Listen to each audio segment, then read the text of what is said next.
Hey guys, welcome back to my channel. If you're new to this channel, welcome. We hope that you like it here. In today's video, I will be sharing some tips and tricks for passing the Canadian citizenship test on your first attempt. These tips worked for me, and I believe this would also be useful for anyone else, or could be useful for anyone else as well. Many individuals worldwide aspire to become Canadian citizens. Passing the citizenship test is essential for those who wish to establish Canada as their permanent home. This test assesses your knowledge of Canada's history, government structure, rights, and all of that. And it may appear daunting, but you will do well if you prepare adequately. The Canadian citizenship test is only 20 multi-choice questions, and it also includes true or false questions as well. And these questions cover several or different Canadian topics like the historical events, the government structure, basically things like that, general knowledge about Canada. A thorough list of what the test entails is on the Government of Canada website. It is very important to study well on how the government works, the symbols, the flag, and so many symbolic items and things in the Canadian government, as these are the things that will be tested. The best way to study for the test is by going through the official study guide from the beginning to the end. Once you have been invited for the test, you'll be provided with a document called Discover Canada.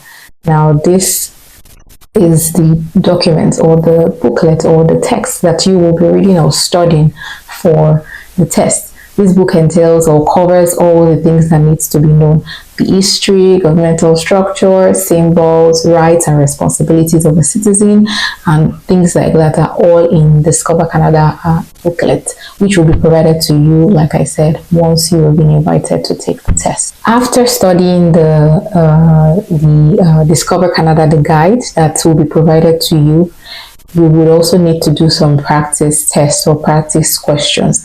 The reason why you are doing practice questions is you're trying to test yourself, test your knowledge of the things that you've read in the Discover Canada text, and also to kind of just help you remember those dates, because sometimes when you're reading history, there are dates, right? There are years that could be confusing. There are names of important people or important names that you want to note that could be confusing. Doing practice tests helps you get familiar with those names, those years, and then if you've done as many practice tests as possible, you're able to decipher between what year is what name is what, who was the first prime minister, and things like that. The practice test will come in different forms, right?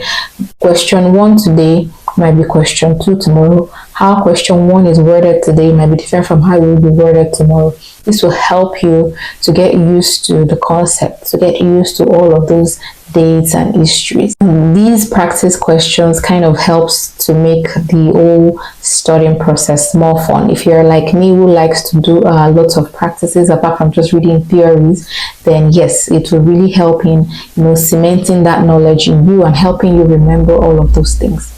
Now, with the practice tests, there are a lot of sites where you can do practice tests.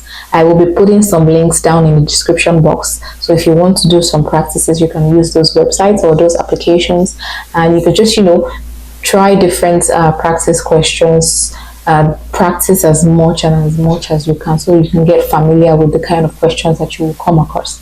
It could happen that some of those questions that you will come across in the proper test will not be in the practice test, but because you've read the text or the book that has been provided for you by the Immigration Refugee Canada IRCC, you will be familiar with some of those things. So when those questions come up, you will still be able to answer those questions. But because the practice test is also brought together by some other people as well, not the official governments per se, so it is better to always still go back to that text that is being provided, but still practice those questions. Practice and practice and practice as much as you can, because if you're a visual learner like me, like I said, I like practice a lot.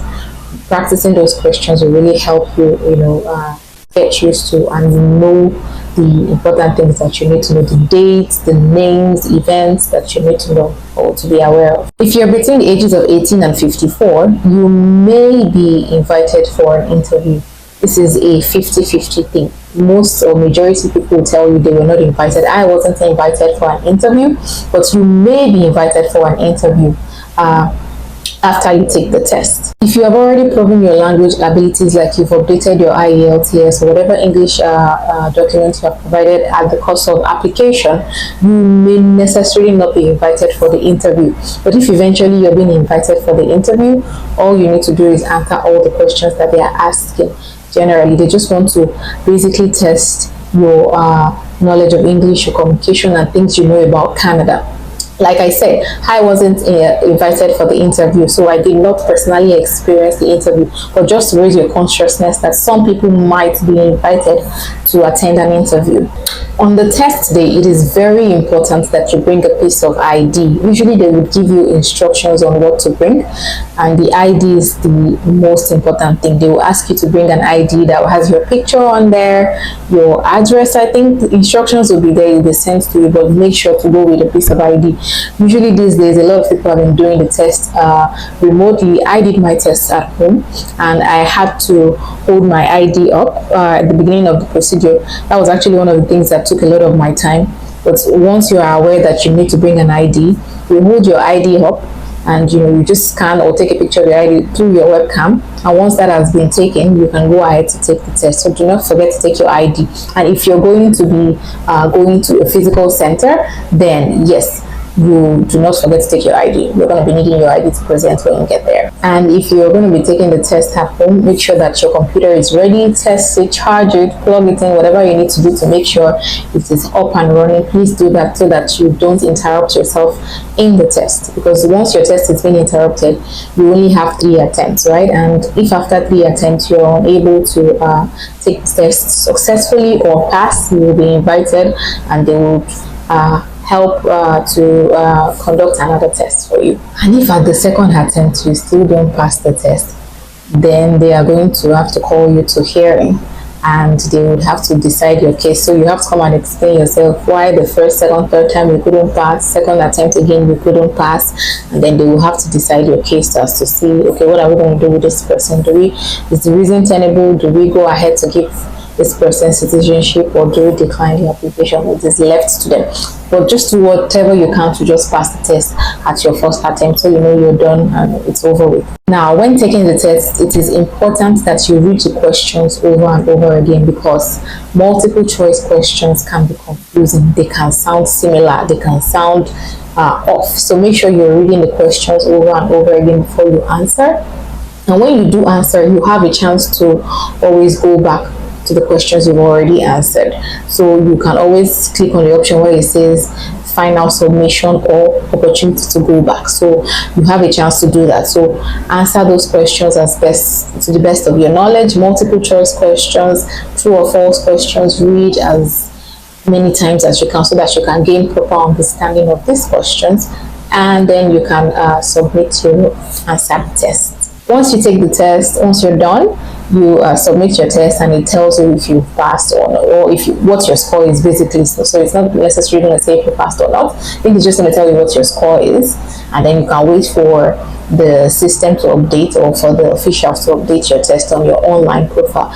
And once you're done with the test, you've passed, and your application has been approved, then you get invited for the oath ceremony, and you become a Canadian citizen. That's it for today's video, guys. Let me know in the comments if you have any questions or tips or tricks that you can share with us, and other people can learn from you as well. And I will see you in my next video.